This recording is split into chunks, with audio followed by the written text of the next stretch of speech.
Welcome to the Slop Farm. Enjoy the video. In this video, I will explain how to remove a Ford F-250 door panel. First, gather your essential tools like a Phillips head screwdriver, a flathead screwdriver, and a trim removal tool. You will also need a small socket set for some fasteners. Ensure your window is fully rolled down for better access to the panel's top edge. Disconnecting your vehicle's battery is a good safety measure to prevent any electrical shorts during the process. This preparation makes the entire job much smoother. Next, let's tackle the visible components. Use your trim removal tool to gently pry up the window switch panel.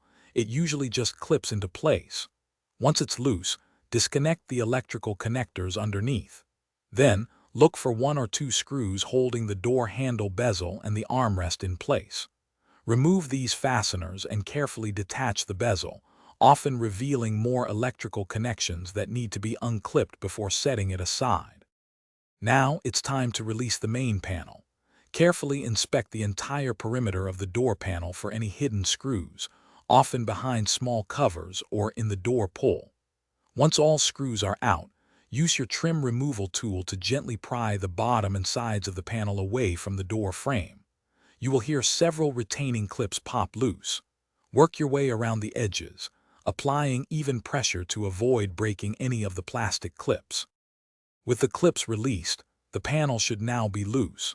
Gently lift the entire door panel straight upwards to clear it from the window channel at the top. Be mindful of any remaining electrical wires or the door lock cable still connected to the back of the panel. Disconnect these final attachments.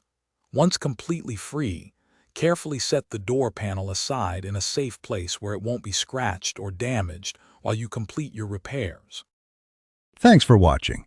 Consider subscribing if we helped you today.